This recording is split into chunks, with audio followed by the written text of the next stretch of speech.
It's the Two Girls and a Bottle of Wine podcast, and I'm Janet Blair. Each week, I sit down with one of my girlfriends, whether it be Teresa, Natalie, Carrie, Kristen, Tara, Stephanie. We talk about whatever. We completely restore this trailer. Fry people's faces off as a bad Mexican. I don't understand the competition that goes on between women. Two girls and a bottle of wine. Over a glass of wine, bottle of wine, or sometimes a couple bottles of wine. Join in on Facebook at facebook.com/2girlsandabottle of wine. Don't miss us. Hi, I'm Janet. And I'm Carrie. And we are Two Girls and a Bottle of Wine. Because men like boobs. And girls like wine. Carrie McCloud is back. Yay. And this time you're flying solo. Yes. I feel like when we do the group, that's awesome fun, but I don't get one-on-one Carrie time. I kind of feel a little gypped. It feels like it's been a while. It does, But yes. it was fun. It was so much fun last time. We did have a lot of fun. And we ate so much cheese. So much cheese. Oh my God, we ate so much cheese. We cleared out the cheese. And your audience listened to us, eating cheese and sucking cheese out of our teeth. And it was wonderful. It was. Mm-hmm. No one commented, so that's good, right? They wouldn't dare. Right, because they know Carrie McCloud's on their ass. Or Teresa. Right? Mm-hmm. So, this week's co-host is the extraordinary writer and owner of A Million Pairs of Shoes, Carrie McCloud.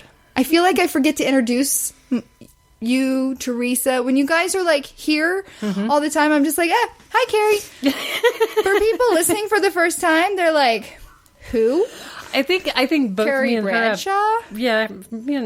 Do you know how many times I've been compared to Carrie Bradshaw? Because you're a writer and you love shoes. And I got the curly hair going Yes. on, and I had my own big. Zach was big, Mr. Big, yeah, absolutely. Zach was Mr. Big.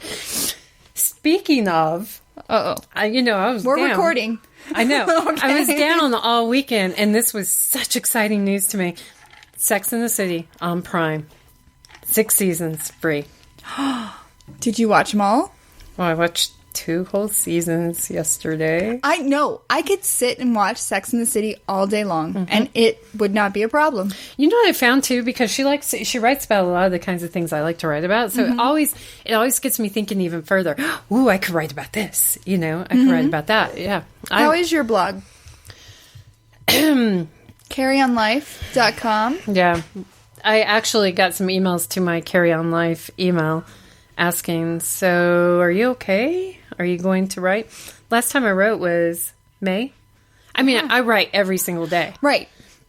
But I haven't wrote for my blog. And some of it, I am going to post something this week. I actually wrote it a while ago, but I've been kind of nervous to post it because it's sort of a breach of my social contract with the world. People expect me to be, Carrie's funny, Carrie's fun to be around, Carrie's extroverted. I'm not extroverted. Carrie's all these fun things. Things like social media, blogs, podcasts, they allow us introverts to pretend like we're extroverts, but I'm the same way. Yeah, and people expect me to be funny and stuff. And what I actually wrote about something that was much more personal. I've battled, we don't really talk about mental illness. I mean, we do, but we don't. There's still this shame and judgment around it. So I actually wrote about my own battle with depressive and anxiety disorders, both that I've battled my entire life. I have a good handle on it, but I thought it was a good time to just start talking about it. It's just hard for people. It's interesting because a lot of people who are funny are actually are bipolar or have depressive disorder, and it's hard for people to reconcile that in their brains. Like Robin Williams. Like almost all comedians. Right. Kevin Pollak did, he's one that doesn't have a mood disorder, but he did a documentary. He directed a documentary released, I want to say winter, January, February. It's called Comedy Loves Misery.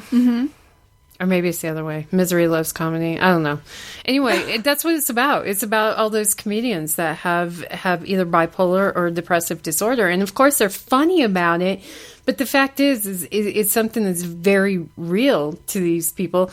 And a lot of times they develop, like for me, I became funny. I became funny because, in my mind, there's a whole different world. There's a whole other darker side to me that's not as appealing, I think. So being funny, if I can, like get on Facebook and make people laugh or sit in a room and make people laugh, I get that moment of glory, where I feel more connected with people.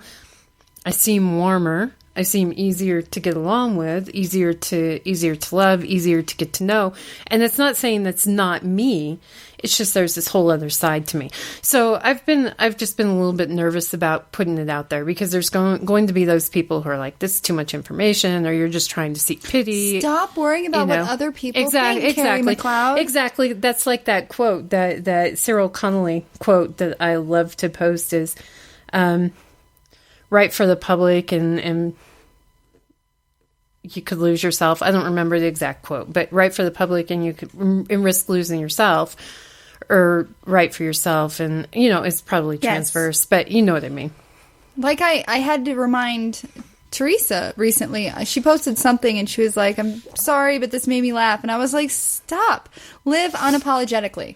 Right. It's stuff like that. It's not like you guys are throwing out daggers. You're not being internet trolls. Yeah. And those people need to check themselves. And this it will create some trolls, but, I'm used to the trolls. The trolls are introverts that find it easy to attack everyone. People are so brave behind their keyboard or behind their steering wheels, too, I have noticed.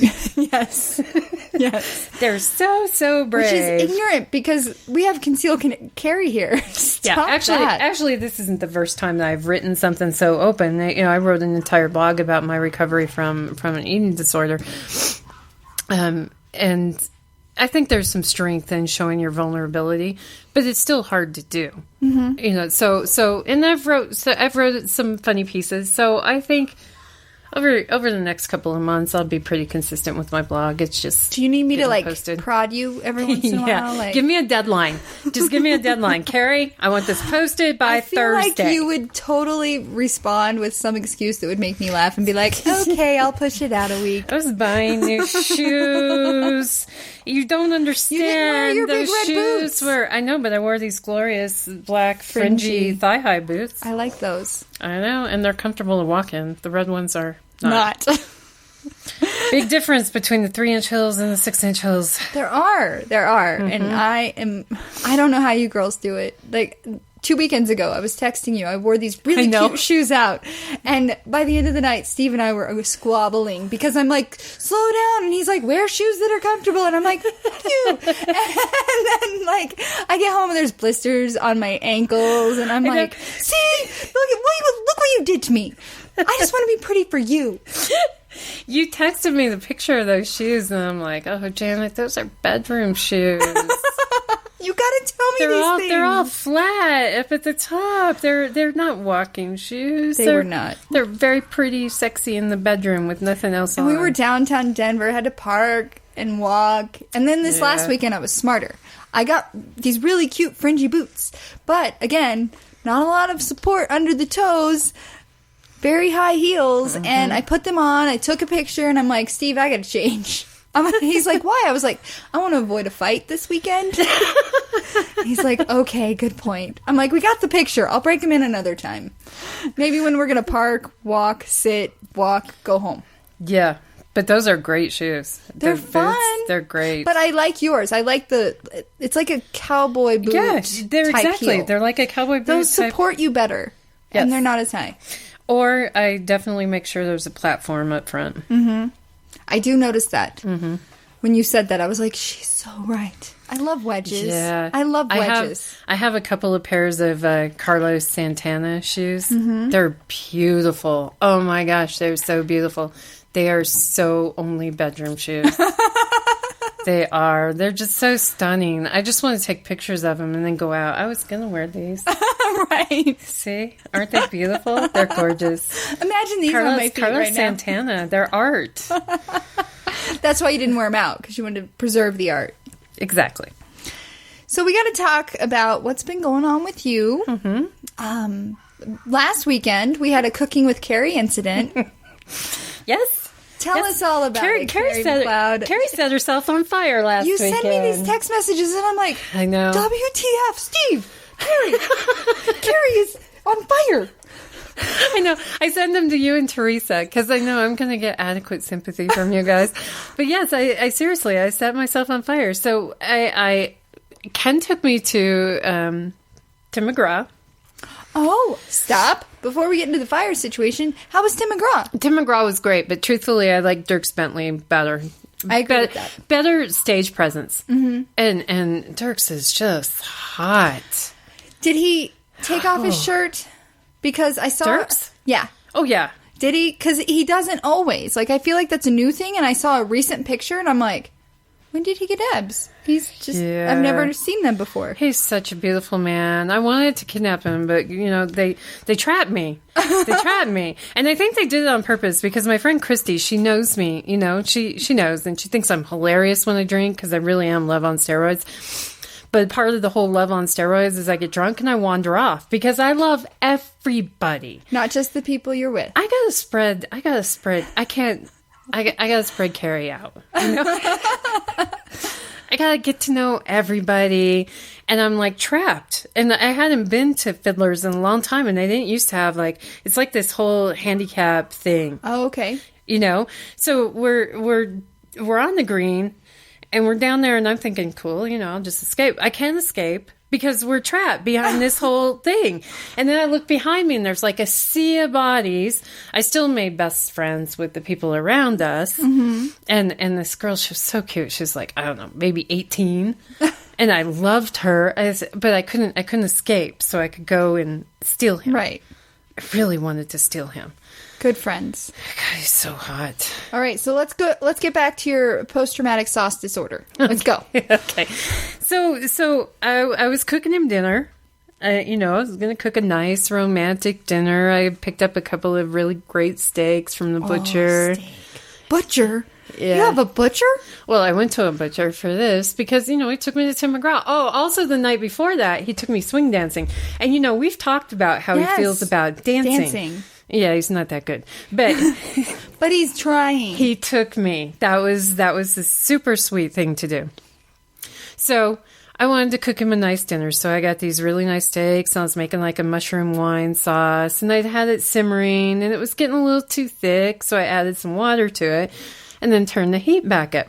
And then walked away. Because, that's what you're supposed to do. So I walked away, and I get distracted so easily. So I'm in my bedroom, and I'm putting my makeup on, and then I'm like texting, and then, I don't know, I was watching something, and then all of a sudden my fire alarm is going off. Just one of them is going off. And I'm like, oh, crap. And I saw smoke. And I've burned stuff before, and there's been smoke. No, I turn around and I look in the kitchen. It's flames. There's flames coming up from my stove, right? So stop. You see flames and you decide to run into them? Well, how was I supposed to put the fire out? So, and I have flour. I do have a fire extinguisher now. We'll get to that in a moment. Yes, but I didn't have a fire extinguisher, and I have flour, but the flour's like up in the cabinet above the stove because I'm not thinking in terms of putting out fires. I'm thinking of where's the flour going to fit. So I grabbed the pan, and I'm going to, my kitchen's small. So I grabbed the pan, and I'm going to throw it in the sink, right? Well, fire's really hot. So I dropped the pan. At that point, I lit my right side on fire. Did not realize that I was on fire. I didn't realize this. I knew that I had singed my hair some up here. Fortunately, my hair was up, or I'd be bald right now. I'd be over here with some really funky blonde afro wig or something. That would be awesome. Wouldn't that be cool? Like that big Oprah wig that she wears. Oh, God, that would be so cool. So not if I was bald to wear it. No. Yeah, so I dropped the pan on the floor. I'm so concerned with getting the fire out. I don't realize that I'm on fire. So I'm trying to get the fire out. I'm kind of freaking out because, I'm renting an apartment, right? And do you have renter's insurance? Well, yeah, I have renter's insurance. Good. It's not that big a deal where I burned the floor. Well, at that point, unfortunately, my door is unlocked. All my fire alarms are going off. I have 5. And they're all going off. And I only have 5 because it's like a requirement. Only 5 in an apartment. I think the apartments I lived in had like 2. Well, it's a good size apartment, and there's some kind of requirement, the age of the building and all that. They have to have them in each room, or maybe they just go above and beyond in the safety thing. So I did learn that all of my fire alarms work. Oh, good. Because they're all going off. There's smoke everywhere. I'm on fire. Apparently, I was screaming.